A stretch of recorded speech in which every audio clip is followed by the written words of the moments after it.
Hey everyone, it's Pearlescent Toys, back in today's video with another Marvel Legends action figure review, and today we are looking at the lesser anticipated Marvel Legends Walmart exclusive, that being of course WARLORD, Professor X. Yeah, this is in his Shi'ar armor, and he's not really as expected as Venom was. He wasn't as greatly anticipated, but still a pretty neat addition to the collection regardless. Let's take a look at the back of the box. When the Starjammers and the X-Men joined forces to return the Shi'ar throne back to its rightful leader, they're guided by her mysterious warlord, who reveals himself to be none other than Professor Charles Xavier. But without further ado, let's get into the review. Released in 1991, the groundbreaking issue of Uncanny X-Men number 275 would introduce us to WARLORD, otherwise known as Professor X. Professor X would don the WARLORD mantle when teaming up with the Starjammers and the X-Men in order to return the Shi'ar throne to the Empress Lilandra. We also saw Professor X don the suit in X-Men 97.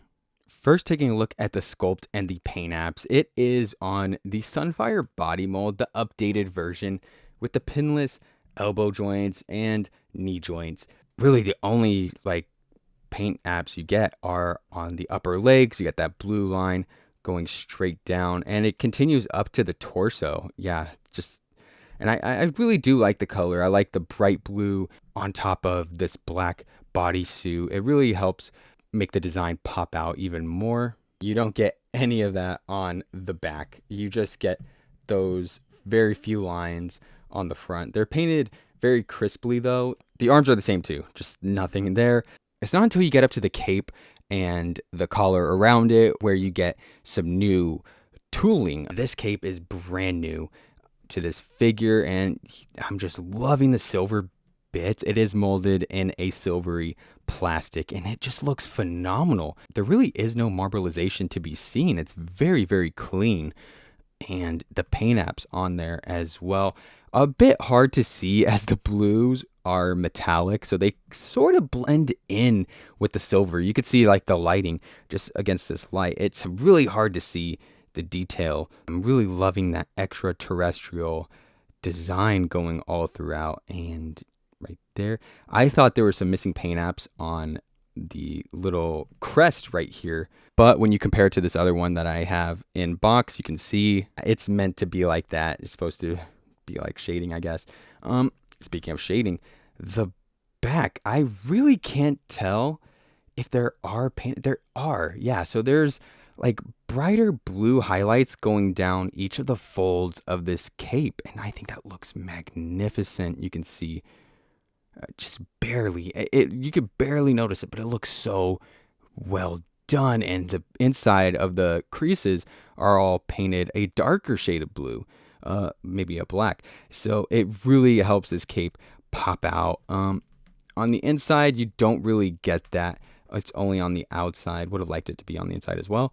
And I do love how the metal bits fold over the cloth cape. Let's now go over the accessories, starting with this head sculpt. And I think this one is perfect. It truly replicates the look from the comic book over to the action figure perfectly. And man, I just love the intricacy of the helmet itself with all the different layers to it.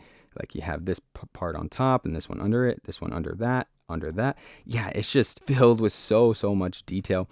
And of course you have his face underneath. You can see his eyes in those holes right there with the digital face printing as well. Really impressive that they managed to get it inside of there. The mouth looks phenomenal too. Oh, and of course the blue metallic paint apps continue throughout the helmet. Just consistency all throughout. Looks phenomenal.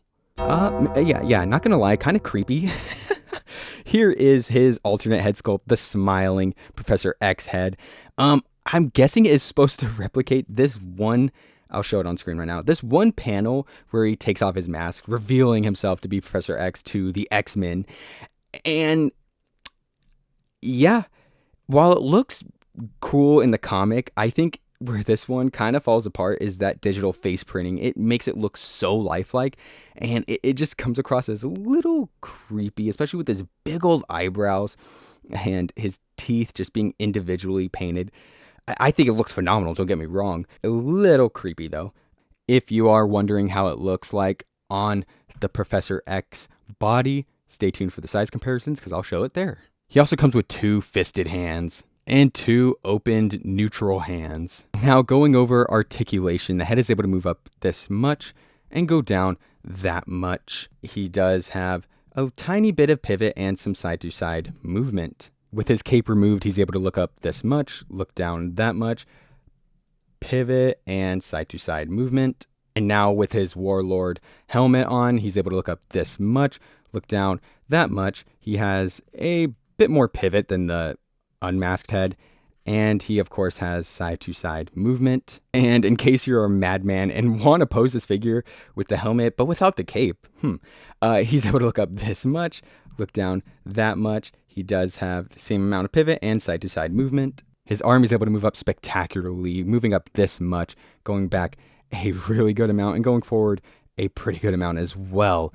He has rotation at the shoulder, an upper bicep swivel, a double jointed elbow that bends in this much, and your standard wrist hinge moving up, down, all the way around. With his ab crunch, he's able to bend back this much, bend forward that much. He has waist rotation, and his leg is able to kick up this much, go out to the side that much, and go back a decent amount. He has upper thigh swivel, a double jointed knee that's able to bend in or bend back that much.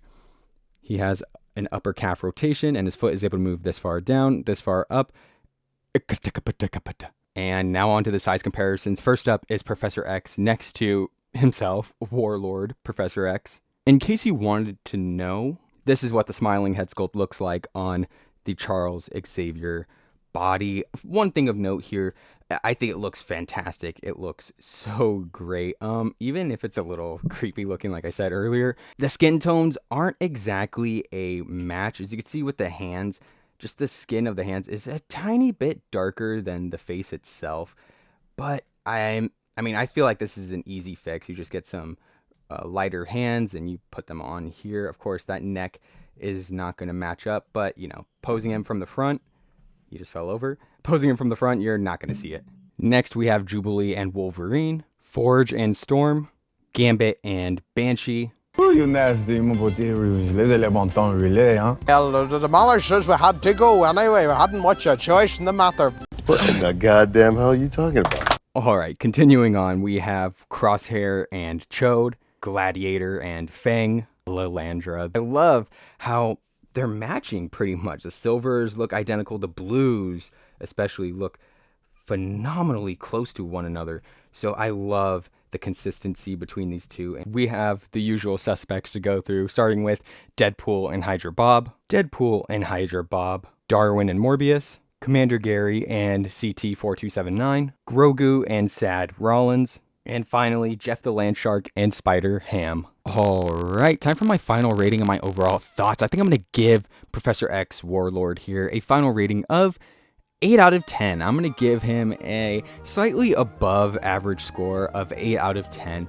I think this figure does the job phenomenally of recapturing the Warlord from the comics, especially issue number 275, that iconic Uncanny X-Men issue. I think the sculpt is fine. It is on that Sunfire body mold, but at least we have those pinless arms, those pinless knees. Those look great along with every other part of this figure. Lacking in paint apps for the most part, but I understand, it's the design. You can't really do too much with it. I think the sculpt of that cape and that helmet are both phenomenal. And while it did sound like I was a little bit critical towards the smiling head sculpt, I am a big fan of it. I actually like it. So yeah, both head sculpts are awesome. Would have liked another one or maybe another pair of hands. But yeah, overall, this figure is great. 8 out of 10. But yeah, that'll do for today's video. I hope you guys enjoyed. Please like, comment, subscribe, share with a friend. Anything you can do that supports the channel will be greatly appreciated. And with that, I will see you in the next one.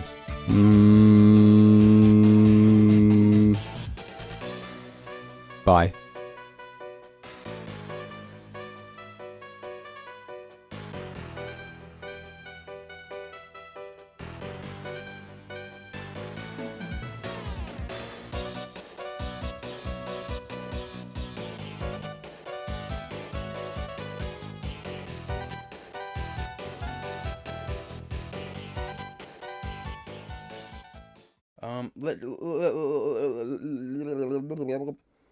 That being, of course, WARLORD. When the star Seth's face off to the side right there. Now onto the size comparisons. Here